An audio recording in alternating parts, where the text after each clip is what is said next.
When somebody sees you for the first time, what do you want them to know?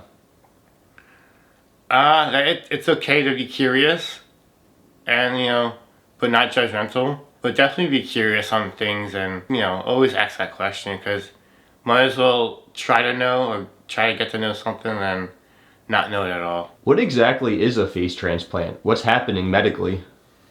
Medically for a face transplant, they basically had to cut off my burnt face and then reattach a donor face, like right around like the scar line here, you guys can see, and then behind the ears. They basically have to like reconnect all the veins, muscle, tendons, nerve systems, which the nerves are the worst part of the transplant because that hurts the most. Tell me about the start of your relationship with Joe from your perspective. The start of my relationship with Joe, I would say just from meeting him the first time, the first hug, I just remember feeling so warm and comfortable. And you don't always feel that way when you meet someone for the first time. You could find any little thing wrong about them. I don't like their shoes, I don't like their pants, and for me that was what I would do, and I would find one little thing wrong and not want to pursue it. But with Joe, I didn't even think to look at anything wrong. I just enjoyed his company. And I think after that, I know he says it took a while for him, but I think after that first hug is when I felt just connected to him and just feeling so comfortable with him. Were you still recovering from the accident when you two met? No, so I met her after my transplant. So my accident happened in 2018, my transplant happened in 2020. And I just got done with a rebulking surgery. I was probably like 3 weeks out of it, so I still had stitches in my head. What was it like to have met Joe after the face transplant? So when I met Joe, he had a debulking surgery. So that means they just took some fat from places to try to make the face look a little bit more shaped. I think his donor was a heavy set guy. So that's what he meant by debulking. So he had still stitches like kind of around those incisions. And I just remember like, whoa, that's kind of crazy. Just being a nurse, you're just like, oh, look at the stitches, look at those incisions. Like nurses have a different way of thinking about things. So I was a little bit caught off guard by that. Not in a bad way, just more of like intrigued. But I think that threw me off a little bit. Tell me about your accident. So I was leaving my night shift job and I fell asleep at the wheel and my car veered off to the side of the road and it clipped the curb and the car flipped a couple times, took down a telephone pole and caught on fire because I had long tube headers on the car. And that created a spark and the oil caught, together and, flames erupted. And then I woke up from a coma 3.5 months later with 80% burns on my body. It's really sad that someone so young had gone through so much, because he was 19 when he got into that accident. He was very into his looks. He was this Italian young teenager boy who was tall, had muscles, had a nice car, worked out, had perfect hair, the way he dresses is just perfect, and still to this day. And so that was, that's really sad that someone has to go through all that. He was driving home from work, no drugs, no alcohol, speeding was a factor, and he will say that. What was it like to wake up from a coma as a burn survivor? It was pretty crazy. The first thing I said to my mom, because she was there when I woke up for the first time, were how the rooms in my car. I knew something happened, but not like the full extent to it. But waking up, it was like you're like in mud. Like if you ever fall in a mud pit, or you just like it's like sticky stuff all around you, because you're wrapped up in bandages and you don't know you're burned until someone tells you, hey, you're burned and you know your skin. But like I was on so much like medications that I was too loopy to know like the full extent of anything. I was just in like a cloud, like a cloudy haze basically, and just nurses running around and doing their job. What was it like when you saw yourself for the first time? When I saw myself for the first time, it was actually on a FaceTime call, because there's no mirrors anywhere in the burn unit or rehab center. So I didn't see myself, and I wasn't curious to see myself either, because everyone around me said I looked good, but I looked medically good, not real world good, looking. So I just figured, oh, it's just a couple scrapes here and there, whatever. So when my friend FaceTimed me for the first time, it was a quick glimpse of my face. I was like, whoa, that's a gut punch. But I continued with the call. What was the state of your face prior to the face transplant? It was a deep second burn. It was completely burnt. My eyelids were burnt off, so I wouldn't blind in the long run. So that was another aspect of the face transplant. Did you two meet on a dating app first? So I DM'd her on Instagram about her dog. So like, not dating on Instagram. Are you two dog people? Yeah, we love dogs. I grew up with a Boston Terrier, and Joe also grew up with Boston Terriers, so we have two now. When you two first connected and he DM'd you, where were you living at the time? When Joe first messaged me, I was actually living in Cleveland, Ohio, because I was working at the Cleveland Clinic. And I remember I might have been at work when he first messaged me, because I was always working, but I was like super like, oh my gosh, what do I do? Like, when you're just a little kid that gets this message, especially from Joe, I was kind of like shy. But then he talked about our dogs, so it was super easy to talk to him because I will talk about Kirkland all day. When Joe first messaged you, did you know much about his story and background? Yeah, I knew that Joe had a face and double hand transplant. I was working on a transplant unit at that time, so I had experience with that kind of those sort of procedures. He was the second face transplant recipient that I had met, so it wasn't anything new to me. I have a strong background in transplant, so it was, I knew all about his procedure, and I mean, I wasn't there for it, but I watched the videos and all of that. I'm a very medicine driven person. I like science, medicine, surgery. So I had known a lot about Joe, like his surgery, before I met him. What do you do for work? I work as an operating room nurse in New York City. Tell me about your hands. These hands are transplanted from the same donor. And medically wouldn't work if it wasn't from the same donor. For medical reasons, I don't know. I'm not a doctor. But they cut it from like above, below the wrist, right there. If you push hard enough down, you can feel the plates sometimes if the swelling isn't that swollen. And they had to reattach all the bones, ligaments, veins, all the muscles, tendons, a lot to connect. What was the state of your hands prior to the transplant? Prior to transplanting my hands, they amputated my fingertips off and my thumbs. The best way to describe it is they looked like baby carrots, which is it's kind of gross, but that's what the fingertips looks like, burnt, and they get stiff and hard, so like you can't move them or wiggle them. They cut below like my second knuckle right here, so I only had like these, and looked like baby carrots. And like in order to pick up a glass, I used two hands. It was hard for me. Like it was even hard to brush my teeth. Was Joe one of the first face transplants? He was the first face and double arm, like hand transplant that was successful. There were a couple that were attempted before that didn't make it, and then the other had to get the hands amputated off because they weren't working. So Joe's the first person to be at this level, and it's probably one of the most extensive transplants that exists right now, because there's a lot of partial face transplants, there's a lot of full face transplants, but to have both arms, that complicates things a lot. So when people compare him to another face transplant patient, hey, this patient's not swollen, why are you swollen? Hey, he has facial hair, why don't you have facial hair? And it's like, well, you can't really compare the two because Joe also has the arms, and all of his problems are from the arms. It was 2 years after my accident I got the face and double hand transplant. But during those 2 years, I had to move back into my parents' house, which isn't fun because now I have to listen to their rules and I have to go by their lifestyle, which that's the reason why I left, to do my own thing and be independent. So now I have to go back into their house, and my mom basically has to take care of me like a little kid again. And that's not fun. You're 20 years old and you get treated like a 5-year-old. My mom basically cooked, cleaned, and like did mom stuff. And I laid on my couch with my dog Buster the whole time, and I physically couldn't do anything, and I had to basically relearn how to walk again. So that's not fun, especially at your parents' house. Did the medical professionals you work with tell you about a face transplant, or did you do that research on yourself?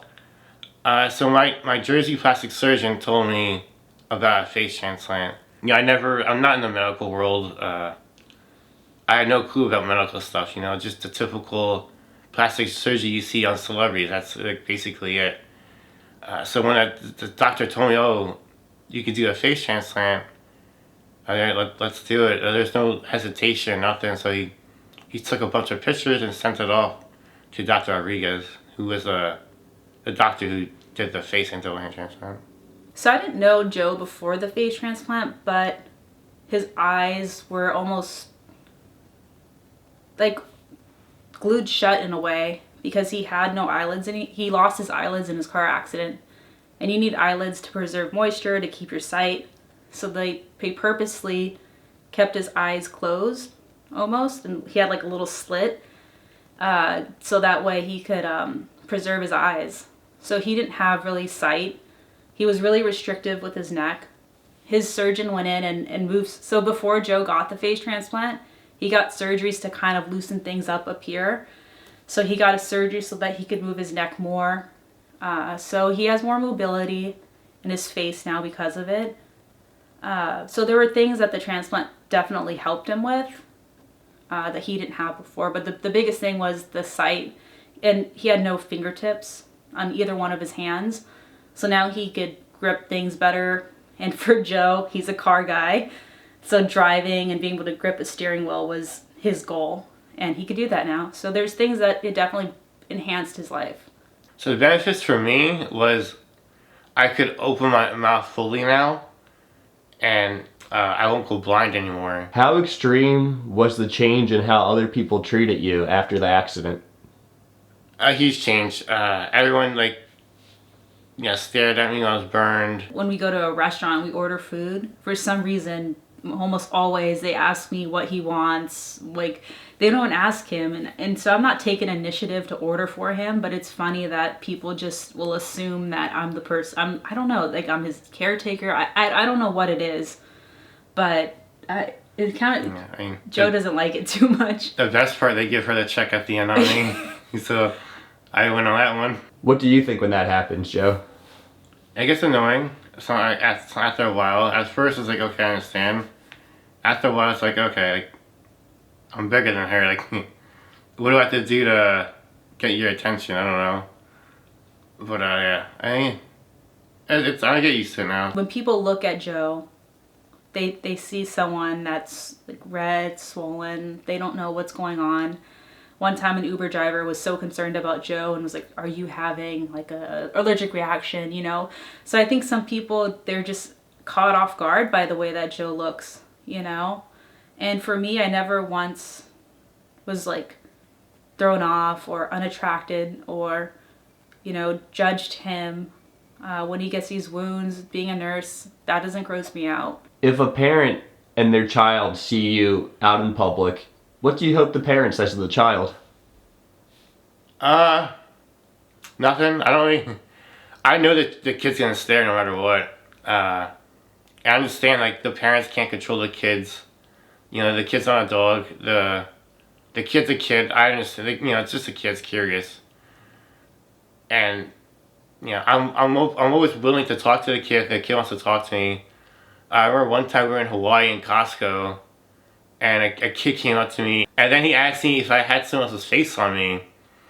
And, like, I was like, kind of like, huh, like, that's interesting how he noticed, like, he picked that out that good, that it was someone else's face. So I told the kid, like, yeah, I told him what happened. And I didn't, like, mind it at all, but I was just interested on, like, how he saw, like, the sutures and, like, not the sutures, like, the scars on my neck. That I see, oh, that's not his face, and it's puffy. What is it like to know that a face transplant is somebody else's face? I think it's interesting. I think I prepared myself before I got the transplant, so I wouldn't be too focused on that. But it's pretty interesting. The doesn't really affect me like that. I guess because I needed it in a way, so it doesn't really affect me. But I guess if you need it, it doesn't really bother you.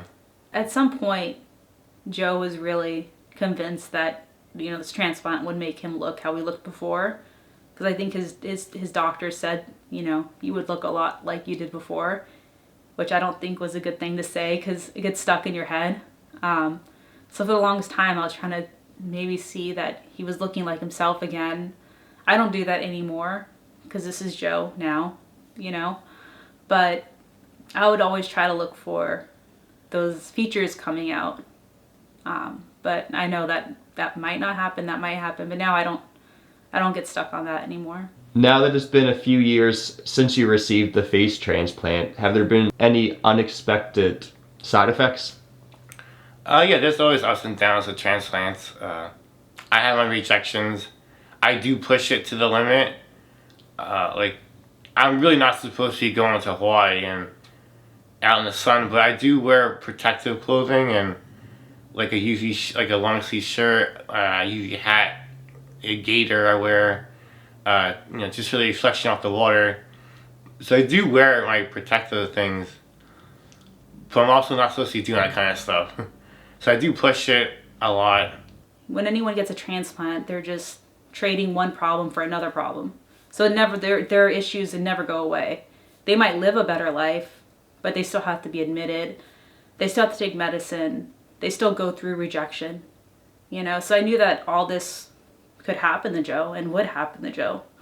So I think it was hard because I knew the reality. I'm not naive.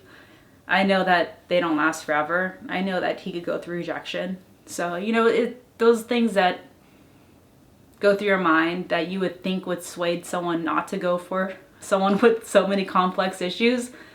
But it never once did it make me doubt him or our relationship or made me not want to be with him. I knew it was going to be hard. I knew that we probably would never have an answer. With his swelling, we don't have a clear answer. We could assume that it's because of his lymphatic system or the steroid use, but we don't know. So there's a lot of unknowns with Joe that's scary. Tell me a little bit about your inflammation. So I saw swelling. It's because of my burns. So I have a therapist, she's a lymphatic therapist, and she explained that all my lymph nodes are messed up because of my burns, and that takes a while, like a lot longer for the swelling to come out. So she has to manually drain my fluids out for me, but she lives in California, so anytime she comes to New York City, that's when she works on me. So maybe once or twice a year, but it's a huge impact on it. And I can't find anyone over here to do it. It's a whole nother massage. It's not a comfortable massage. It hurts. It's not relaxing massage. It's an hour or two of pain. But she talks me through it, and it works. But the swelling, it's been there for a while. In between these massages, when the swelling builds up, does it impact how much you can see and your speech? So it doesn't impact my seeing until it gets super swollen shut. And that's when I get admitted before, I don't let it get that swollen so I can't see, but it does affect the way I talk sometimes. So the swelling does prevent me saying certain words, but I had to slow down my speaking because I do talk fast. Even before the accident, I was a habit I had. And so the swelling does make me mumble a lot and I can't talk properly, so I either try to avoid that word or I just say it a lot slower. Do they know if the swelling will eventually stop? That was the hope, that the swelling would eventually stop and go away, but I don't know if that will happen. Because you're just on so many steroids, and that, is supposed to reduce inflammation, but it also causes something called moon face, where people get swollen in the face and red. His lymphatic system is disrupted, right? Surgeries disrupt your lymphatic system, and the burns did as well, but this might just be Joe, and that's fine.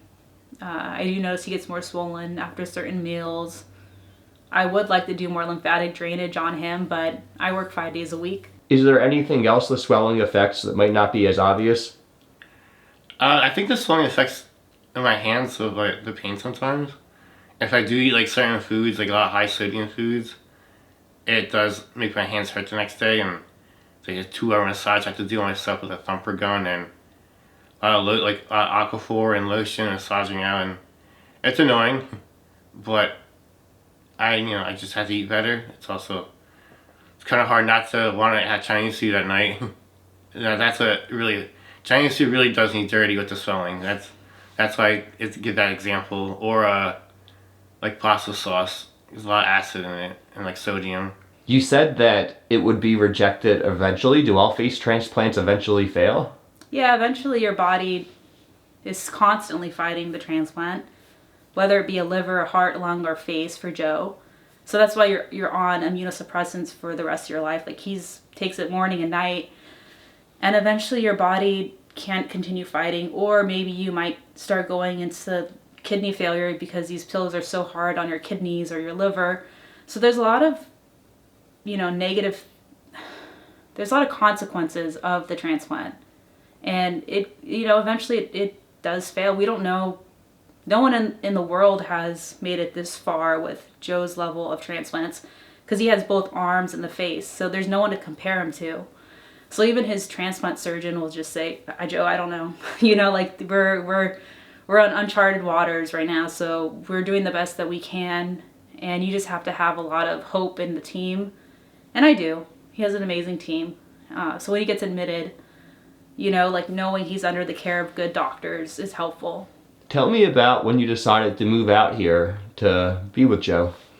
I decided to move out to be with Joe pretty quickly, actually. We had met online in April, met in person end of April, started dating in June, and then by October is when we decided to move in together. I was living in Cleveland, Ohio for a year for work, and I told Joe I was ready to move closer to him because an 8-hour drive, right?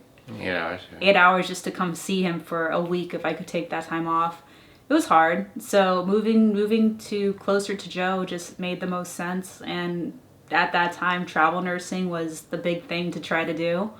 So I told Joe if I land a great assignment in New York City, which is really hard to do actually, and I got a dream job, dream assignment, first time travel nursing, and it was just all meant to be. And I said, hey, I'm 34, so I'm 8 years older than Joe. And I told him, you don't have to move in with me. I could just get a place. We could be closer together. But if you want to move in, I'm totally open to that. So he said, no, I want to move in. At this point, when you first met Jess, were you expecting to find love? No, I wasn't looking for love at all. I feel like when you look for love, you look in the wrong places and you get your heart broken. So I always just looked at it as when someone comes along, it comes along. And like she just came along at the right time. Who proposed to who? I proposed to Jessica at one of her favorite restaurants. What did you think when Joe proposed? It wasn't a surprise. I knew something was happening that day. Especially because he's like, oh, go get your nails done, because I never get my nails done. I'm a nurse and I'm always washing my hands. So I had all these like clues. And it was nerve-wracking though, because like, oh, it's about the rain. Where is he gonna ask when? His mom had her phone out because she was, filming the whole thing. We went with his mom and his dad. And it was cute. Even though it wasn't necessarily a surprise, it was still really cute to see Joe get on one knee. His mom helped put the box in his hand because he can't open it. So she opened it for him, put it in his hands, and he asked. When somebody finishes watching this video, what do you hope they most remember from it? When someone watches it, I hope they remember just live your life, live in your own lane. That's something I had to, learn. Just be in your own lane, because everyone's going to come in and out of your lane, and it's going to be negative or positive. You just have to stay in your own lane, because only you can, control your life. Don't let no one else control it. That's just, don't let no one control your life. And, if you want to wear that shirt, wear it, because, it's going to make you happy, and that's all that matters, is what makes you happy. I think we should all aim to be nice to people. I think being with Joe really brought out a lot of negativity online that I have never seen before. And I think just because someone looks different and we might think a certain way, that doesn't mean we have to type it out or say it. you know? We're human, we have thoughts, but that doesn't mean they need to be heard. Not every thought needs to be heard. Joe, what advice do you have for somebody who just survived burns and they're having trouble putting themselves out there? When you just get burned, it's your whole life changes, and the way I took it, I just took it as like whatever, because of my extent of burns to 80%.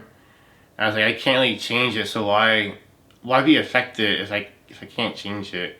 You know, if you can change it, but I can't change the way I look at that point. So I guess I gave up in a way, but not really, because like I gave up on like I was gonna do whatever I wanted to do, because before I was pretty like in the gym all the time, working out. I had to get, do this pump to, make my shoulders look big that day. So I was pretty on my body back in the day in the gym.